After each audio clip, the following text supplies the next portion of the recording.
আমাদের শহীদ প্রেসিডেন্ট জিয়াউর রহমানের প্রতীক ছবি আছে, ছায়া আছে, আবার সন্তানের ছায়া বাবার মধ্যে থাকবে, এটাই কিন্তু স্বাভাবিক। আমার মনে হয় এই বুঝি জিয়াউর রহমানের প্রতীক ছবি, এই বুঝি স্বনির্ভর বাংলাদেশ।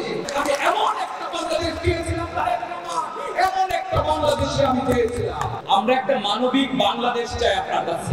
আমি গত 15 বছর রাত সাক্ষী ছিলাম কতটা কষ্টে, কতটা কষ্টে, কিভাবে কষ্ট জীবন যাপন করেছে আপনারা।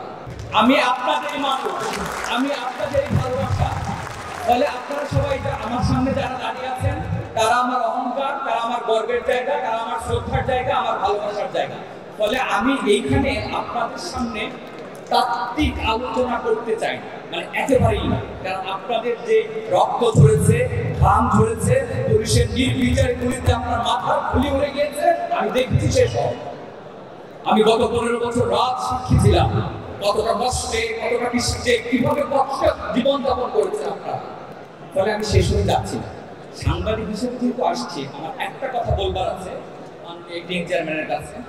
আমরা একটা মানবিক বাংলাদেশ চাই আপনার কাছে।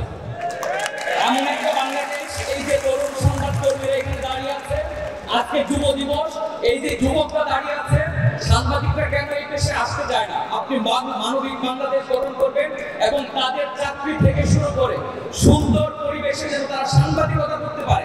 আপনারা যে কারণে আন্দোলন করেছিলেন, সংগ্রাম করেছিলেন, মুক্ত গণমাধ্যম, মুক্তবাদ, মুক্ত স্বাধীনতা, সেটা নিশ্চিত করবার জন্য আমি বিনয়ের সহিত আপনার কাছে অনুরোধ জানাচ্ছি।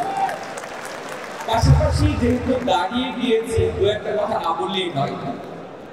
সেটা হচ্ছে যে আমি চাই আমার চাওয়া দিয়ে তো বেনিফিট কিছু হবে না, তারপর ইন্টারাকশন তৈরি হবে। আমি বলতে পারবো, এই যে আমি বলছি আপনি চলতে পারছেন, ইন্টারাকশনটা তো হলো আপনারা রাজপথের আন্দোলনের পাশাপাশি রাজনৈতিক আন্দোলন, সামাজিক আন্দোলনটাকে কিভাবে আরো বেশি প্রলম্বিত করা যায়, কিভাবে আরো জোরসে করা যায়।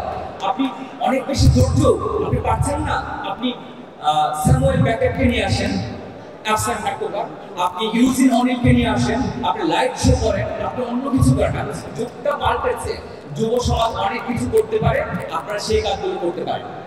আর আমি তো যখন এমনি আগে পড়ুয়া ছিলাম কিন্তু এখন সাংবাদিকতা এসে একটা পড়া হয়নি, কিন্তু যখন মাহফুজুল্লাহ স্যারের বই পড়ি, তখন দেখি যে আমাদের শহীদ প্রেসিডেন্ট জিয়াউর রহমানের, আমি জানি স্মৃতি হবে কিনা, মাইন্ড করবেন কিনা, কিছুটা প্রতীক ছবি আছে, ছায়া আছে, আবার সন্তানের ছায়া বাবার মধ্যে থাকবে, এটাই কিন্তু স্বাভাবিক।